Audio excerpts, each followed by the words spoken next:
फिर से संडे युवा सर्विस में मैं आप सबों को स्वागत करता हूँ। आइए हम सब मिलकर परमेश्वर की महिमा गीत गाते हैं। जब हम इस गीतों को गाएं, आइए हम परमेश्वर को आराधना दें, परमेश्वर की महिमा करें और परमेश्वर की गीत में मिलकर आप फिर से दोहरा सकते हैं।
परमेश्वर कभी जीवन में पिता परमेश्वर उसे गिर नहीं पाएंगे पिता परमेश्वर। जो सांसें दी है पिता परमेश्वर तूने कि हम आज जी सकते हैं पिता परमेश्वर, इस सांसों को पिता परमेश्वर, इस पिता परमेश्वर अपने जीवन से पिता परमेश्वर तुझे जय जयकार तेरी महिमा प्रशंसा करते हैं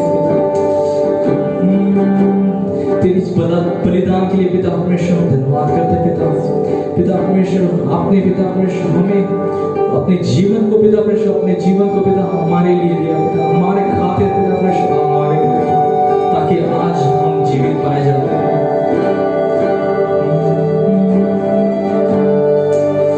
तेरी बड़ाई प्रशंसा करते पिता, तेरी आराधना करते पिता परमेश्वर। परमेश्वर प्रार्थना करते आज जितने जन ऑनलाइन जुड़े हैं पिता सर्विस में, हर एक के जीवन में पिता परमेश्वर आप पिता परमेश्वर उनके जीवन में पिता अद्भुत कार्यों को कर देता, जो भी उनके जीवन में पिता परमेश्वर जो भी पिता एक्सपेक्टेशन है आपसे पिता परमेश्वर, जो पिता परमेश्वर भी अपने जीवन में पिता वो चुनौतियों को अपने जीवन में फेस कर रहे हैं पिता, प्रार्थना करते पिता परमेश्वर उन्हें मदद करे पिता, उन्हें पिता परमेश्वर उससे बाहर निकाले पिता, ताकि वो आपकी महिमा प्रशंसा अपने जीवन में देख सके पिता परमेश्वर। प्रार्थना करते हैं आज की सर्विस में पिता सारी पिता परमेश्वर चीजों को आपके हाथ में सौंपते हैं। आज हम वचनों को सुनते हैं पिता परमेश्वर, उस वचनों को सुने पिता परमेश्वर, उस जीवन में पिता परमेश्वर हमारी उस फल को ला पाए पिता, उस वचन के द्वारा सारी चीजों को आपके हाथ में सौंपते हैं। ये विनती और प्रार्थना यीशु मसीह के नाम से मांगते हैं, आमीन।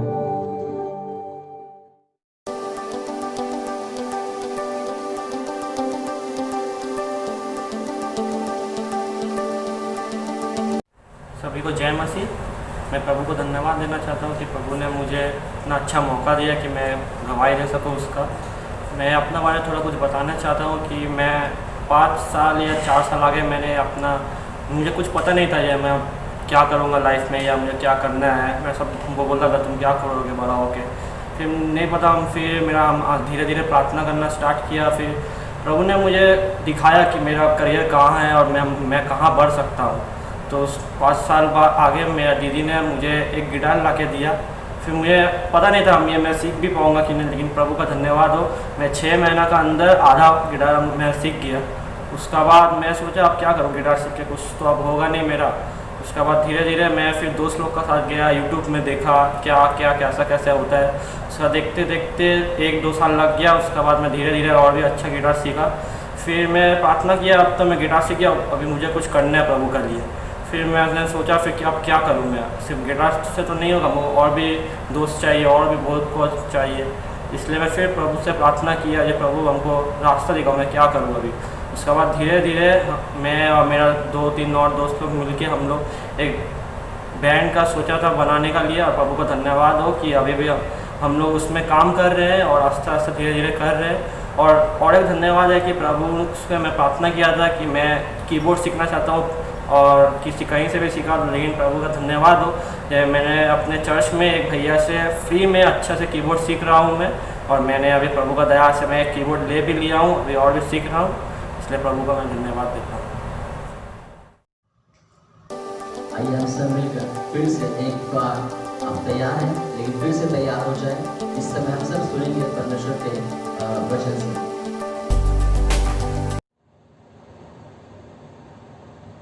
सभी को जय मसीह। आज के इस दोपहर में मैं आप सभी का स्वागत करता हूं प्रभु यीशु मसीह के अनुग्रहकारी नाम में, जिसने हमें और आपको मौका दिया है ताकि उसकी बातों को हम एक साथ मिलकर के बातचीत कर सकें। बीते सप्ताह मैंने आपसे बातचीत किया था, आपको कौन चलाता है या आपका चालक कौन है।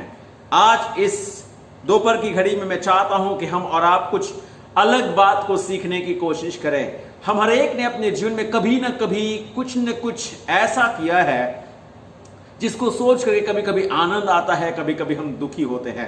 और शायद उसमें हमने चोट खाई, शायद हमें किसी ने अपमानित किया, लेकिन फिर भी उस काम को हम करते गए, हमने कभी छोड़ा नहीं और छोड़ने की कोशिश भी नहीं की। और हमारे अंदर इतना उम्मीदी था, इतना उत्साह था कि हम हमेशा, चाहे चोट लग जाती थी, चाहे हम गिर पड़ते थे, चाहे हमारे मुंह फूट गए, चाहे हमारे घुटने टूट गए, फिर भी हमने उस काम को करना छोड़ा नहीं। और वो काम क्या हो सकता है, अगर कोई बता सकता है तो बताए। चलते हैं, वो काम सिर्फ एक काम है और वो है खेल। मालूम, खेलना हम हर एक ने बचपन से सीखा और अभी भी खेलते चले जा रहे हैं और खेलना हमारे जीवन का हिस्सा है। अभी तो ऐसा समय आ चुका है कि लोगों के पास इतना समय ही नहीं या फिर स्थान ही नहीं है कि जहां पर वे जाकर खेलें। लेकिन पुराने समयों में लोग खेलना बहुत पसंद करते थे, जिसके चलते शारीरिक विकास और मानसिक विकास भी हुआ करता था। लेकिन अभी तो सिर्फ मानसिक विकास ही रह गया है, शारीरिक तो पता नहीं दिखाई देता। लेकिन मैं आपको बताऊं मेरे प्रिय, आज इस दोपहर की घड़ी में मैं आपसे जो बातचीत कर रहा हूं वो खेल के विषय में है। खेलना हर एक को पसंद है। शायद हमने और आपने कभी वॉलीबॉल खेला, चाहे शायद हो सकता है कि फुटबॉल खेला हो, चाहे हमने और आपने बैडमिंटन खेला हो, चाहे उसके साथ साथ बैट बॉल खेला हो या कुछ भी खेला हो। खेल तो खेल है और हर एक को खेलना पसंद है। मुझे भी खेलना पसंद है, मैं बहुत खेलना पसंद करता हूं। लेकिन जानते हैं, खेलते हुए हमने शायद चोट खाई, खेलते हुए शायद हमें आनंद भी हुआ और शायद कभी कभी दुख भी हुआ, लेकिन फिर भी हमने खेलना नहीं छोड़ा। और अभी तो ऐसे खेल हमारे साथ हैं जो सिर्फ हमें बांध कर रखे हुए हैं, जिनमें हम बंधे हुए हैं और उनको खेले बगैर हमें रहा नहीं जाता। उसमें भी लोगों को मैं सुना हूं कि वो चीखते हैं, चिल्लाते हैं, जोर जोर से बोलते हैं, उसमें हंसते हैं, ठट्ठा करते हैं, लेकिन उनका खेलना एक जगह बैठ करके होता है और सिर्फ उनका अंगूठा काम करता रहता है। शरीर का कोई और दूसरा हिस्सा काम नहीं करता। एक जगह चुपचाप बैठे हुए उस गेम को खेलते हैं, चिल्लाते हैं, पकड़ो उसको, मारो, ऐसा करो ताकि वो भाग नहीं ना पाए, जल्दी देखो, उसको कवर अप करो। पता नहीं कौन सा ये गेम है, लेकिन लोग खेलने में बड़े मशगूल हैं। मैं आपसे चाहता हूं कि आप और हम आज इस दोपहर में बैठ करके जब परमेश्वर के वचन को सुनने पर हैं, तो मैं आपसे जो विषय आज बांट रहा हूं वो विषय है उसके खेल में भागी हो। हम हर एक ने खेल खेला है और जब हमें खेल में कोई नहीं लेता था तो हम लोग नाराज हो जाते थे, लेकिन अगर हमें कोई ले लेता था खेल में तो हम लोग बहुत खुश हो जाते थे। आज मैं आपसे एक और अनुरोध कर रहा हूं, अगर आपने कहीं भी किसी tariके से अपने जीवन में इस खेल को अपने जीवन से दूर कर लिया है, तो मैं चाहूंगा कि आप इस खेल के हिस्सेदार बन जाएं। खेलों में अक्सर ऐसा होता है कि एक असरदार खिलाड़ी जो होना चाहता है और बहुतेरे खेलों में अगर खेलना चाहता है, तो उसके लिए जानना जरूरी है कि उसका पोजीशन या उसकी स्थिति क्या है जिसमें वो खेलेगा, कैसे वो किस स्थान पर है और जहां से वो खेले जिससे उसका खेल सफल हो। बहुतेरे लोग अपने जीवन में कई एक ऐसे क्षेत्र में जूझते रहते हैं जिसके चलते उनका खेलना असरदार नहीं होता और वो बेहतर तरीके से नहीं खेल पाते या खेलने उन्हें शक होता है। सबसे पहली बात तो ये है कि वे अपने आप में जूझते रहते हैं कि मैं हूं कौन। अपनी पहचान के विषय में ही उन्हें संदेह रहता है, इसलिए खेलना उनका बड़ा मुश्किल जैसा होता है। नंबर दो, दूसरी बात जो होती है, उन्हें इसी बात का अंदाजा नहीं है कि उनकी कीमत क्या है। वे अपनी कीमत खोजते रहते हैं हर जगह। तीसरा, वे अपने जीवन में इस बात की सोच लगाते रहते हैं कि मेरे जीवन का स्थान कहां है। लेकिन मेरे प्रिय भाई और बहन, जो हम और आप प्रभु यीशु मसीह के बंदे हैं, हमारे और आपके प्रभु यीशु मसीह ने हमें और आपको पदवी, सेवा, वरदान और गुण दिए हैं जो हमारे परमेश्वर में बुलाहट को पूरा करते हैं, और हम हर एक को एक काम पूरा करना है।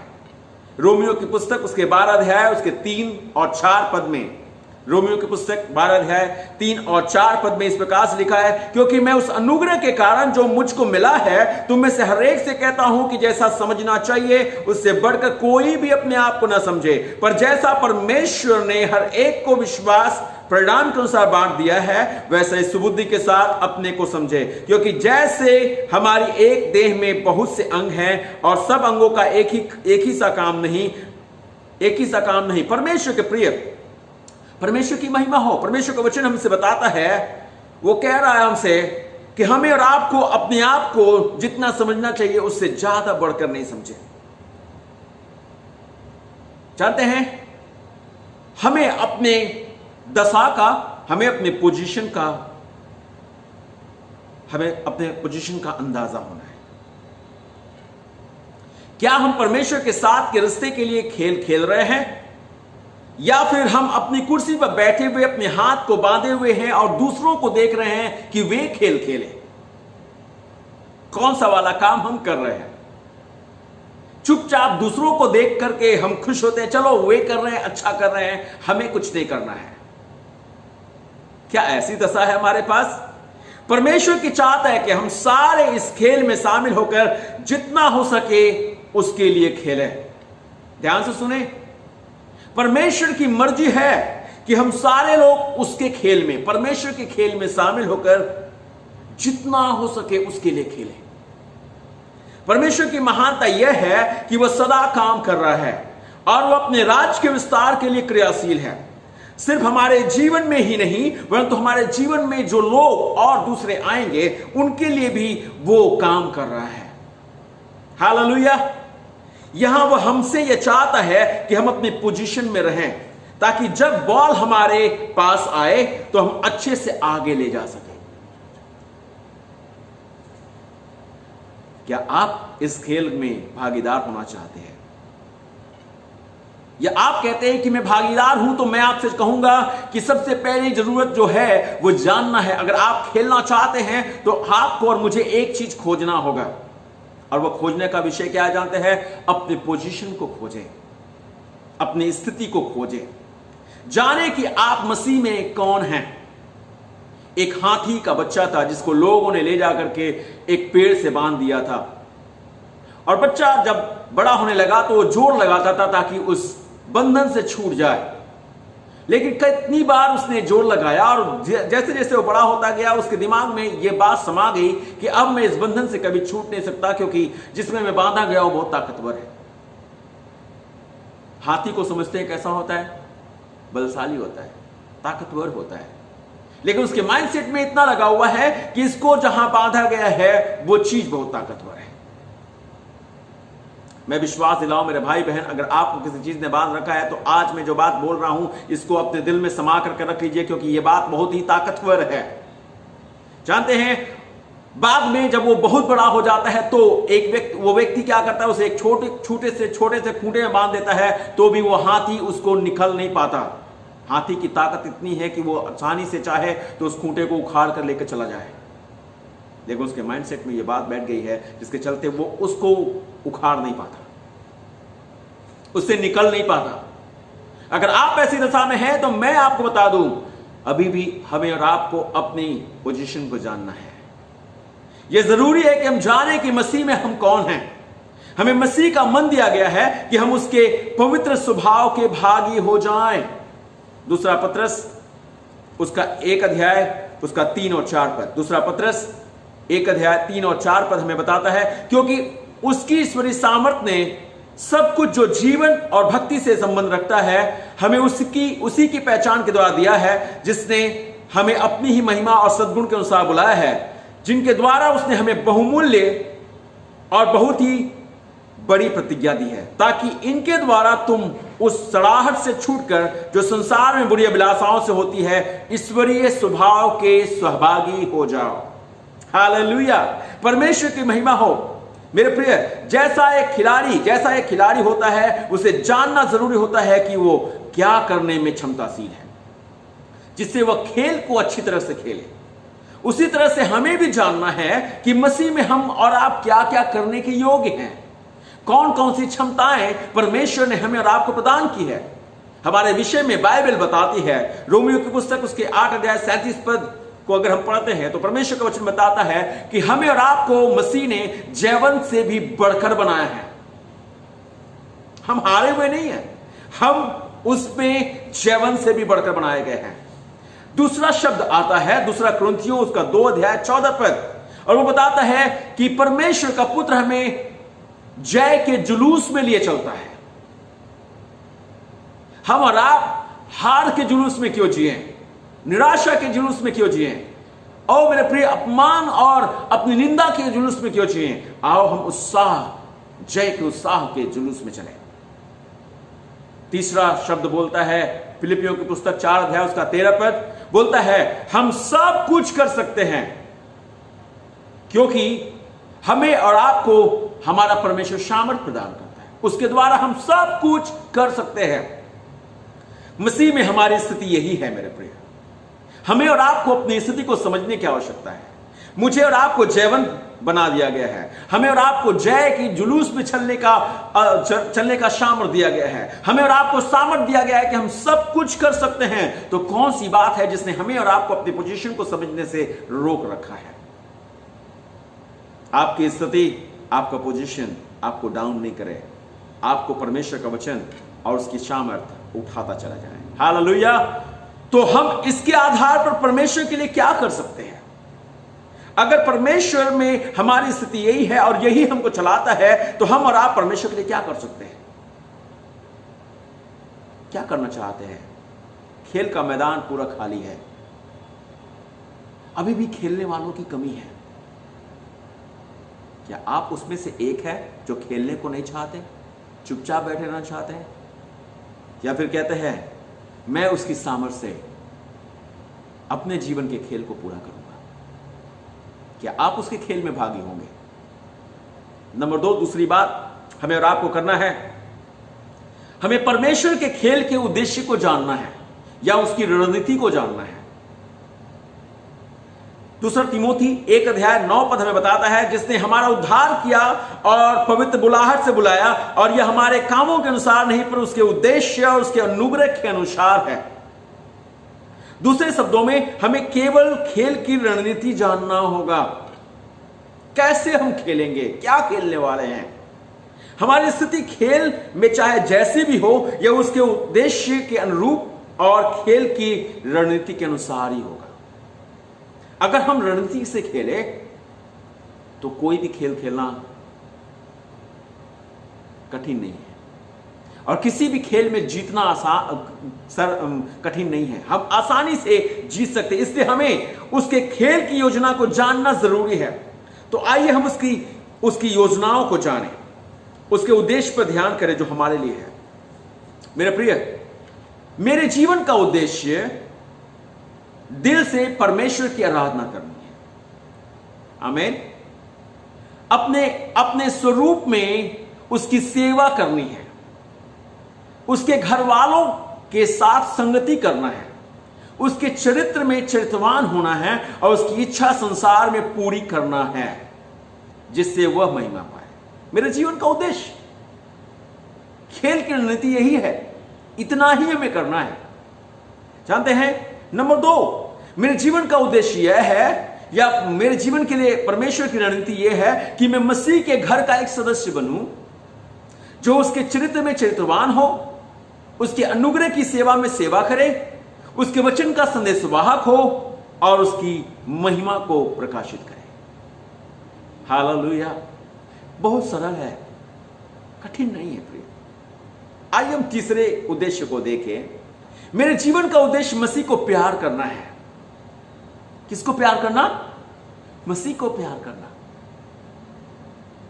हालेलुया। परमेश्वर की महिमा हो, ताकि मैं मसीह में बढ़ूं, मसीह को दूसरों को मैं बांटूं, मसीह की सेवा कलीसिया के द्वारा करूं, और चाहत रखूं कि मेरा पूरा घराना भी मेरे परमेश्वर की सेवा करे। हालेलुया। सिर्फ मैं भागी हूं, सिर्फ मैं खेल रहा हूं, तो मुझे थोड़ा सा सोचना है। आगे चौथा उद्देश्य, मेरे जीवन का उद्देश्य है कि महान आदेश और महान आज्ञा के प्रति मैं समर्पित रहूं और उसे मैं पूरा करूं।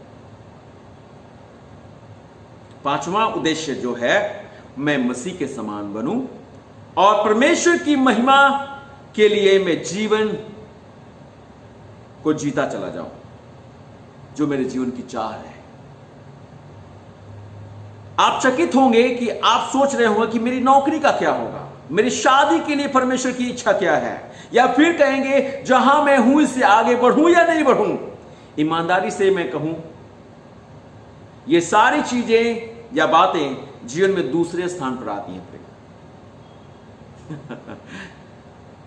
कई एक बार ऐसा हो गया है कि हम इनको और इनके पीछे भागते हुए इतने दीवाने हो गए हैं कि हमें असल खेल का अनुभव ही नहीं है। असल उद्देश्य लुप्त होता चला जा रहा है। इनके अलावा आपके पास परमेश्वर की इच्छा के अनुरूप बहुतेरी बातें हो सकती हैं, जिसमें सबसे बड़ी बात यह है कि आप अपने जीवन से परमेश्वर के अनंत उद्देश्य को पूरा करें।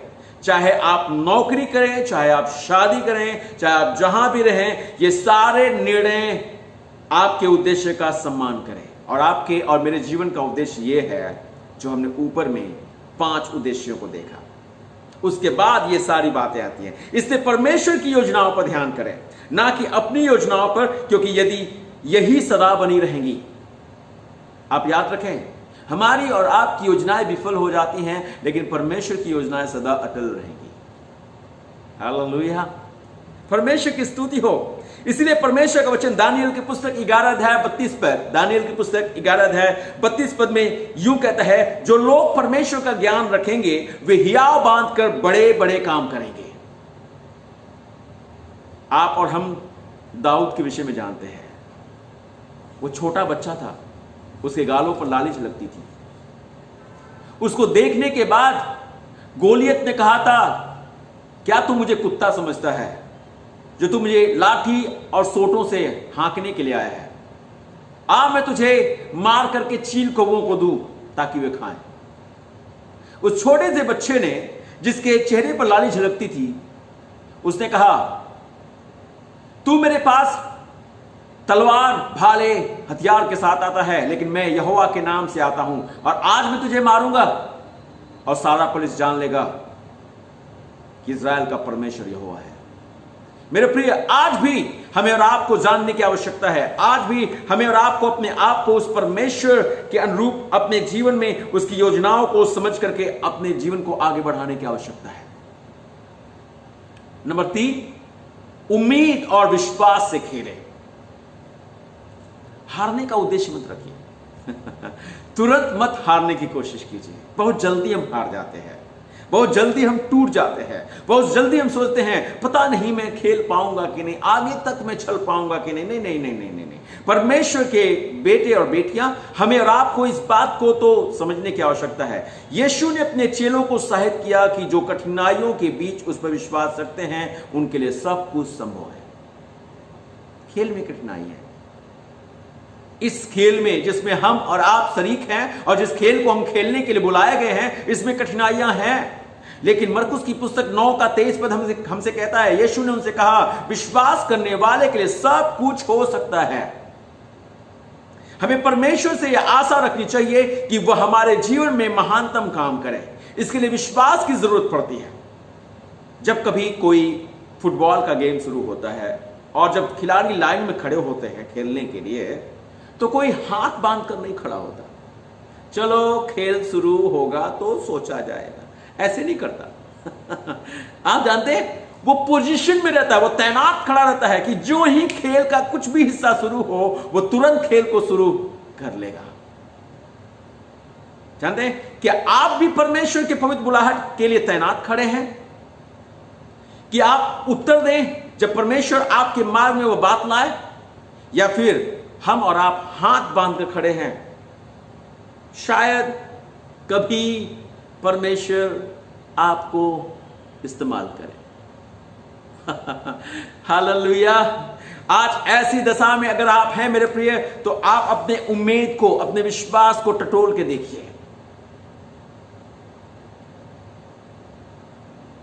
क्या आप सोच रहे हैं कि आप इस खेल में भागी होंगे? उम्मीद और आशा के साथ, विश्वास के साथ खेलें। चौथी और आखिरी बात, खेल से बाहर न जाएं। कब बाहर जाते थे हम लोग खेल से? जब हम लोगों को खेल पसंद नहीं आता था, या फिर जब हम हारने लगते थे।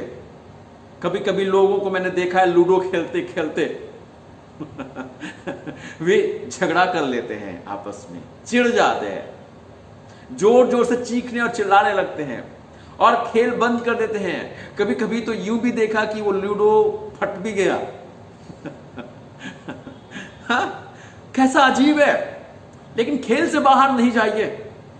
कई बार खिलाड़ी लगातार खेल खेलने में घायल होते हैं।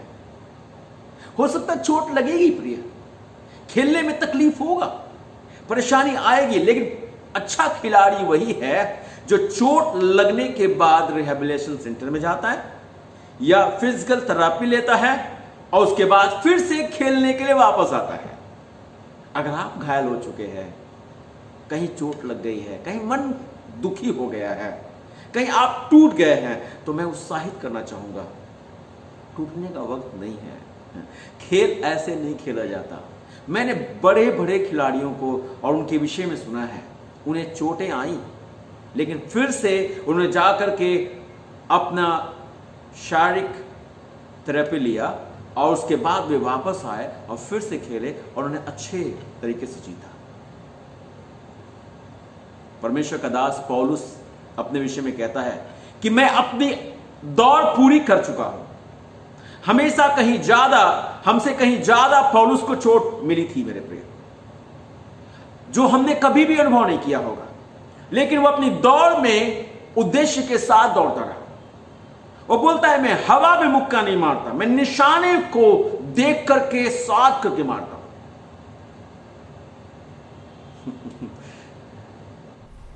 मेरे प्रिय, पौलुस के साथ पतरस भी एक ऐसा खिलाड़ी है और पतरस के पास भी अच्छा कारण था कि वह भी अपने दुख में खोकर हार सकता था। उसने यीशु को 3 बार नकारा था, तो भी प्रभु ने उसकी तरफ देखा और जब यीशु ने उसकी तरफ देखा, बाइबल बताती है कि पतरस जाकर के बहुत रोया, वो अपने आत्मा में बहुत खेदित था। लेकिन यह हम देखने को प्राप्त करते हैं कि पतरस और अधिक सामर्थी रूप से उभर कर सामने आया, जो दर्शन और उद्देश्य से परिपूर्ण था और एक के बाद दूसरा खेल वो खेलता गया। उसने सारे खेल, जितने खेल उसके लिए परमेश्वर ने निर्धारित किए थे, उसने पूरे किए। जब उसके जीवन में पवित्र बुलाहट हुई तब वह सही जगह पर तैनात था। जब वह जन परमेश्वर की ओर से तैयार किया गया और परमेश्वर की सेवा के लिए आया, तो उसने नए नियम की कलीसिया के जन्म के लिए इस्तेमाल किया गया और पहली बार उसने जब प्रचार किया 3000 लोग उसके चलते प्रभु के पास आए। वह सताव की घड़ी में एक विश्वास योग्य नेता के रूप में अपने जीवन में खड़ा रहा। वह सरदूतों के द्वारा बंदीगृह से छुड़ाया गया। उसकी परछाई से, सिर्फ उसकी परछाई से लोग जो बीमार हुआ करते थे वे चंगा हो जाते थे, जब जिनके ऊपर उसकी परछाई पड़ जाती थी। वह तो एक ऐसा पहला चेला था जिसने किसी मुर्दे को जिलाया था। यह अन्य जातियों को कलीसिया में ले आने वाला वो चेला था। ओ मेरे प्रिय, वह क्रूस पर यीशु की गवाही देने और विश्वास रखने के चलते उल्टा लटकाया गया था। क्या आपने अपने घाव और निराशा को इतना महत्व दिया है कि आप खेल से बाहर हो जाएं? क्या इतना जल्दी आप हार गए हैं? या फिर से आप कोशिश करना चाहते हैं? मेरे साथ आप कहना चाहते हैं, एक बार फिर मैं इस मौके को अपने जीवन का हिस्सा बनाना चाहता हूं। क्या आप मेरे साथ इब्रानियों की पुस्तक 12 अध्याय उसके 12 और 13 पद को निकालेंगे? इब्रानियों की पुस्तक 12 अध्याय 12 और 13 पद में इस प्रकार से लिखा है, इसलिए ढीले हाथों और निर्बल घुटनों को सीधे करो और अपने पांव के लिए सीधे मार्ग बनाओ कि लंगड़ा भटक न जाए पर भला चंगा हो जाए। आज भटकने की आवश्यकता नहीं है प्रिय। आज फिर से अपने सारे चोटों को छोड़कर, भूलकर, उन निराशाओं को त्याग करके उस खेल में जिसके लिए प्रभु हमें और आपको बुला रहा है, उसमें शरीक होना है। परमेश्वर महान काम करना चाहता है आपके द्वारा। बहुत सारी बातें अभी भी परमेश्वर आपके द्वारा पूरा करना चाहता है। क्या आप उसके लिए वो हथियार बनना चाहते हैं? क्या आप उसके खेल में शरीक होना चाहते हैं, भागी होना चाहते हैं? वो हमारे और आपके सोच से कहीं बढ़कर आशीष देने पर है और हमें और आपको इस्तेमाल करना चाहता है। क्या आप खेल में भागीदार होंगे? क्या उसके खेल में आप अपने आप को शरीक करेंगे? अगर आप शरीक होना चाहते हैं, आज इस दोपहर में मैं चाहता हूं कि मैं आपके लिए प्रार्थना करूं। अपनी आंखें बंद करें और हम उस परमेश्वर से प्रार्थना करें। धन्यवाद परमेश्वर के पुत्र यीशु, जो अभी भी आप मुझसे लालसा रखते हैं, हमसे लालसा रखते हैं। प्रभु, एक बार फिर हम आज मेरे सामर्थ्य पिता परमेश्वर अपने सत्य को झांक पाए हैं, अपने आप को हम समझ पाए हैं प्रभु कि हम आखिर में हैं कौन, हमारा अस्तित्व क्या है, हमारी सच्चाई क्या है, हमें करना क्या है, हमें मालूम चल गया है प्रभु। हमारी गलतियों के लिए हम क्षमा चाहते हैं। फिर से प्रभु आज अपने आप को हम समर्पित करते हैं। जिस खेल के लिए आप मुझे बुला रहे हैं उस खेल का एक हिस्सा मैं बनना चाहता हूं, मैं बनना चाहती हूं। प्रभु मुझे ग्रहण कीजिए। मेरा जीवन आपका है, इसे आपको सुपुर्द करता हूं। अब तक के सारी बातों को मैं आपके चरणों में रखता हूं और अब से मैं अपने जीवन की निराशाओं को अपने जीवन में हथियार का काम ना करने दूंगा, लेकिन प्रभु आपके वचन के अनुसार और आपके इस पिता परमेश्वर इस बुलाहट के अनुसार मैं इस खेल को पूरा करते हुए जीवन जीऊंगा। प्रभु जैसे तेरा दास पौलुस कहता है कि मैंने अपनी अच्छी कुश्ती लड़ी है और मैंने अपनी दौड़ पूरी की है और मैं इनाम पाने के लिए दौड़ा चला जाता हूं जो मेरे रखा हुआ है। मेरे स्वामी, मैं भी चाहती हूं कि मैं भी एक दिन यही शब्द कहने पाऊं कि मेरा इनाम मेरे लिए इंतजार करता है, मैं उसे प्राप्त करने के लिए जा रहा हूं। मेरे स्वामी, कोई भी अगर यहां पर है जो निराश है, जो टूट गया है, जो अपने जीवन में पिता परमेश्वर आपके खेल के शर्त को ना समझे हुए खेला है और जिसे परमेश्वर अपने जीवन में और मेरे स्वामी अपने पोजीशन को खोजते खोजते पागल हो चुका है, प्रभु आज मैं तुझसे प्रार्थना करता हूं, तूने हमारी पदवी को, हमारे पोजीशन को, हमारे स्थिति को कमजोर छोटा नहीं कहा है प्रभु। हम तेरे नजर में सम्मानित बच्चड़ बच्चियां हैं। ओ खुदा, हम तेरे नजर में ओ मेरे पिता परमेश्वर ओछे टेढ़े व्यर्थ नहीं है। धन्यवाद करते हैं स्वामी, आज फिर से हमें अपने लायक समझने के लिए, फिर से हमें ग्रहण करने के लिए स्वामी अनुग्रह कर हमारे इन सारे जवान भाई बहनों पर, ताकि हर एक आज पिता परमेश्वर अपने जीवन को सौंप कर तेरे उस खेल को जो तू हमसे चाहता है कि हम खेल करके पूरा करें, जिससे तू महिमा को प्राप्त करें प्रभु जी, और मेरे सामर्थ्य पिता परमेश्वर हम सारे मिलकर आनंद मनाने पाए प्रभु। हम खेल कर तुझे धन्यवाद देने सके। सहायता कर प्रभु, हर एक की मदद कर ताकि कोई भी मेरे पिता परमेश्वर चूक ना जाए और खुदा बाप खेल का जश्न और खेल की जीत का जश्न हम एक साथ मना सके। धन्यवाद करते हैं अपने बेटे बेटियों पर अपनी आशीष दे जो इस समय पिता परमेश्वर बेतहासा अपने शरीरों में परेशान हैं, बीमारियों की स्थिति में हैं, घरों में बीमार हैं। प्रभु हम तेरे नाम से प्रार्थना करते हैं उन परिवार के लिए, उन भाई बहनों के लिए, उन माता पिताओं के लिए जो अपने बिस्तरों में हैं प्रभु, अपने जीवन में जूझ रहे हैं। और खुदा बाप शरीर का खून सूख गया है, मेरे जीवित परमेश्वर लीवर काम करना बंद कर चुका है, मेरे सामर्थ्य पिता परमेश्वर उनके घुटनों की ताकत जा चुकी है। यीशु के नाम से प्रार्थना करते हैं और मेरे सामर्थ्य पिता परमेश्वर उनके मेरे पिता परमेश्वर और खुदा बाप कहीं भी ऐसी बीमारियां हैं जो ट्यूमर के रूप में काम करती हैं, यीशु के नाम से प्रार्थना करते हैं तो अपने हाथ को बढ़ा और छू दे, तूने चंगा कर ताकि वे चंगे होकर तुझे महिमा दे। अनुग्रह कर यीशु के नाम से मैं प्रार्थना करता हूं हर एक जवान के लिए जो मेरे खुदा बाप आज फिर से तेरे खेल में शरीक होना चाहता है। प्रभु तू अपने ओ खुदा बाप पवित्र आत्मा के दुगुने सामर्थ से भर दे, तूने इस्तेमाल कर, तू इन्हें व्यवहार कर प्रभु, इनको पिता हमेशा अपनी चंगाई का जरिया बना ले। ओ मेरे स्वामी तेरे महिमा के लिए आत्माओं को छुड़ाने वाला बना ले प्रभु जी, आत्माओं को जीतने वाला बुद्धिमान जन बना ले पिता परमेश्वर। ओ पिता बाप भटकती हुई आत्माओं को पिता परमेश्वर तेरे सही मार्ग में लाने वाला बना दे।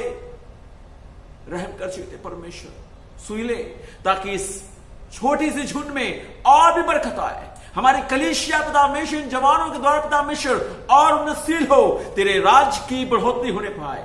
धन्यवाद करते हैं यीशु के नाम से हम प्रार्थना मांगते हैं, आमीन आमीन। परमेश्वर आप सभी को आशीष दे, सभी को जय मसीह। आपने जो भी देखा विश्वास कीजिए परमेश्वर ने इस वचन के द्वारा आपके जीवन में आशीष दी है। अगर आप चाहते हैं कि हम आपके लिए प्रार्थना करें, अगर आप चाहते हैं कि आप चंगे हो जाएं, तो हमारा स्क्रीन पे जो भी नंबर दिख रहा है उस नंबर पर आप हमें फ़ोन करें ताकि हम आपके लिए प्रार्थना कर सकें। और इसी तरह से आगे भी हमारे संग जुड़े रहें और जितना होगा इस वीडियो को लाइक करें और सब्सक्राइब करें। Thank you.